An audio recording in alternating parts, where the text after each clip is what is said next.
Actress Melissa Gilbert is taking the stage in the new play, Still a Woman, who reconnects with an old flame after 30 years. But they have different ideas about why it didn't work out. Take a look. I know we wanted different things. Yeah, I wanted you and you wanted someone else. What? You were with Lorraine almost as soon as I packed not. It was a couple of months. Okay, I don't hold it against. I don't know how you could hold it against me when you were the one. That was mutual, as I recall. Is that how you recall All right, it? so maybe I was the one who, but I mean, you were barely even it. Anyway, it doesn't matter. I ended up right where I should be. It's called Still. Yes. Still. And that's not the only reason she's making headlines right now, so please welcome the fabulous Melissa Gilbert.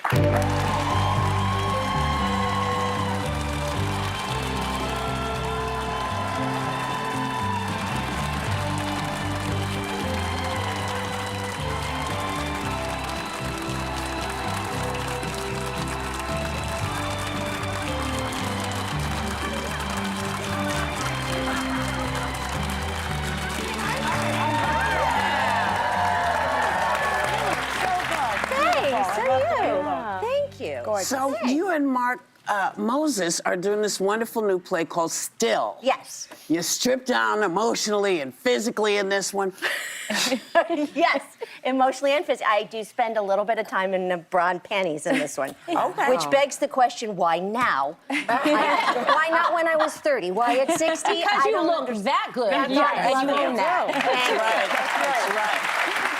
You know, you and I we're both doing off-Broadway shows right now, so I can't come to see yours, and I you can't come see you. I know. It's terrible. But your play is interesting because it's about people who have different political views. Very different. And the question of political whether views. you can actually be in, especially now, which is so divided, the question is whether you can actually be in a relationship now with that. And I don't know that we even really answer it. We ask the question and we sort of leave it dangling because it is so difficult. Imagine how if it's this difficult in the larger universe for us to all get along, please, somehow. Imagine in an intimate relationship. And one of us is going to run for Congress as a Republican, and the other one is not too pleased about that. Well, and you know something about running for Congress. I because do. You've been political as an actor, but in 2016, you briefly ran in Michigan for Congress. You ended up bowing out for health reasons. But what drew you to politics, and would you ever consider getting back involved? I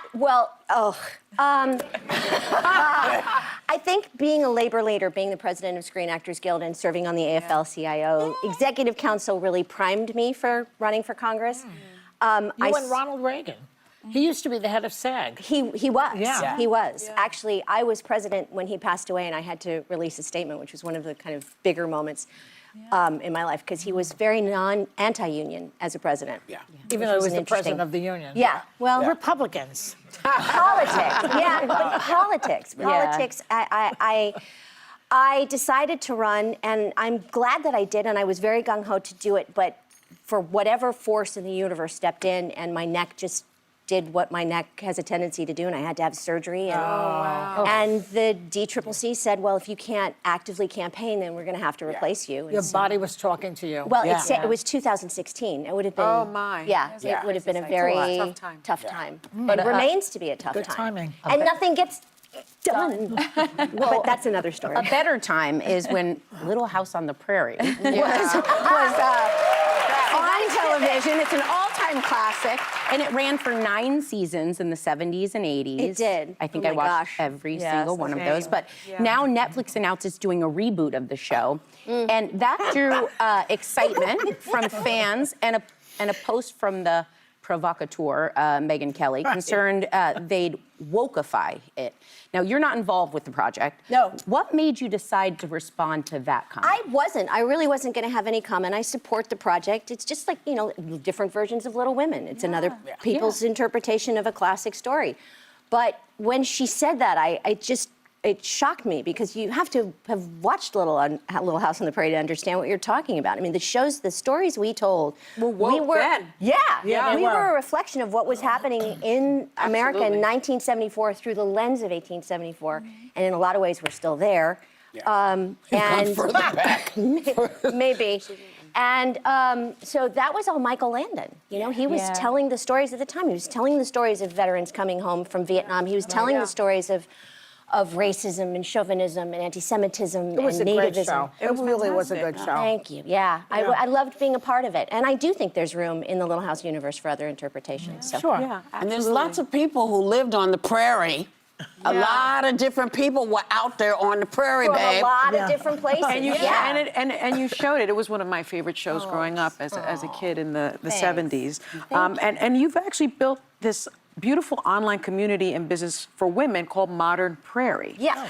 Why was it so important for you to create that world? And I also want to talk about our mutual love of chickens. Yes, of course. I heard this backstage, and we will be talking about the Eating them chickens. or It's raising important. them? Raising them. They're pets, Joy.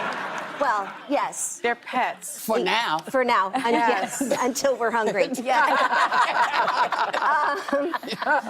Modern Prairie actually sort of sprung out of the need for, personally, to have a place to talk to women my age about aging and all of the stuff that goes with it, whether it's people who are having to find a new job because they've been replaced, or children moving out, or children coming home, or loss of a spouse, loss of parents, all the things that we're going through. Forget just the physical changes that we all go through. And we created this community, my partner Nicole Hazy and I, and it is also a business. Yeah. I mean, there's a retail component to it as well for business women. But the things we sell enable us to have these free events where these women can gather and share their experiences with one another. And we have an app. And what's amazing, because you guys were talking about social media and provocateurs, none of that happens in our space. And we're all from different parts of the country. We're all different religions. We're all different. We have all different belief systems. But when something goes down, everyone just supports each other. It's nice. And I feel like that's the way it should be everywhere. It frustrates me that it's not there. Well, you grew up on the Little House set, right? Yes. We saw you grow up. When you look back on it, is there a moment for when you think back that's really emblematic of that experience? I've been thinking about it a lot lately, actually, just because it's sort of in the atmosphere. And the one thing that keeps popping in my head was the first day of filming on the pilot, when Michael Landon came up to me and he said, "Do you have a nickname? Because there's 2 Melissas now." And I said, "I don't." And he said, "Well, what nickname do you want?" And I said, "Actually, I would like to be called Moisha."